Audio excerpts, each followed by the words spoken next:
So people who have traveled in Japan have a lot of good things to say about the country. They love the architecture, they're amazed by the scenery, and they're just enthralled by the food. I think what most people take away from it the most is how polite Japanese people are. They give you that welcome greeting with their boisterous voice. They give you that gentle smile as they come in.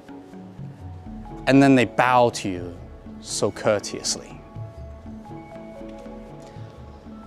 Everyone can experience this, whether you are just a tourist who just got off the plane or a regular customer who lives in this country for many years. Whether you're just going to a hotel or going to a convenience store, or whether you're dining at a fancy restaurant or going to your local izakaya bar. This act of prostration is not unique to Japan. The English word kowtow originally came from the Chinese word kaotao. Chinese people would bow to their ancestors and to their elders, similar to that of Japan, South Korea, and Vietnam. These are all countries that were influenced by Buddhist and Confucian philosophies. In some European countries, the act of kneeling or bowing or bending the knee is still practiced when you are showing respect to royalty, dwindling as it may be. Dancers bow and curtsy at each other right before they enter the dance floor into the foray. Musicians and performers bow as they enter and leave the stage, as a way to show gratitude towards their audience. My auntie has this really funny story. She came to Japan on a trip with her son and his family. They went to a Kurasushi sushi franchise. They sat down and they made an order, and there was a little mistake with her order. When the waitstaff, a man, picked up on this, he knelt down next to her, gave her such a fright. All he wanted to do was kneel down and explain what the mistake was and to apologize. But according to her, she said, in that moment, I thought he was going to propose. Very different meanings between the bows. Even the simple nod between friends evolved out of the body language of bowing. It isn't unique to humans either. Chimpanzees lower their heads when they're around their pack leader. Wolves do the same around the alpha male of the group. Cranes bow to each other as a form of mating ritual. Why do we do this? Why do we show any weakness or vulnerability? Why humble ourselves to another person when we're all obviously equals as humans?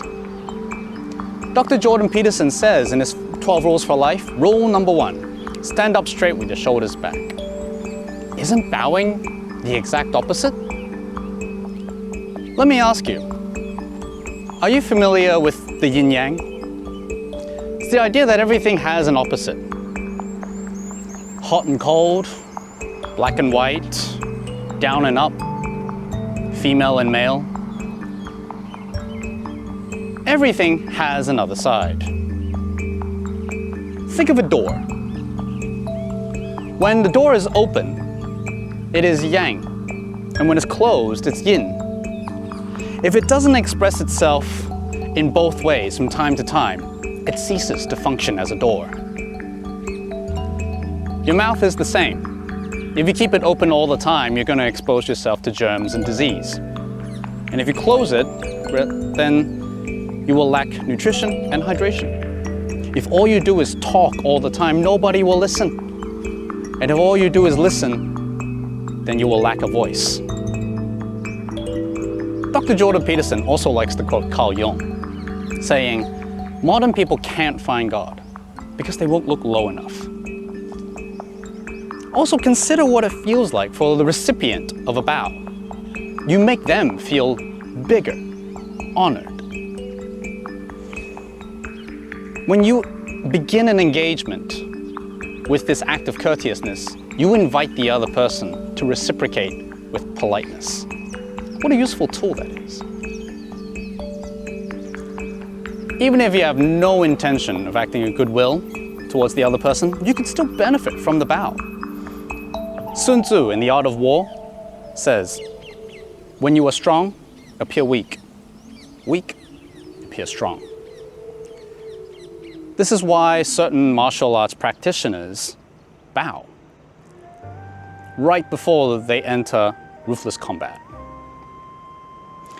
It is to remind each other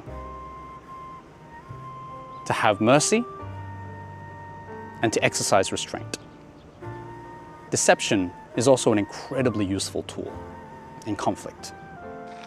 Thus, you are not just bowing for the other person's benefit.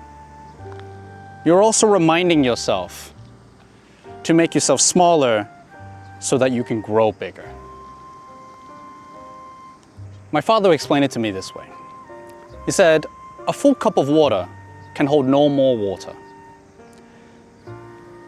Your mind is potentially an ever-growing vessel.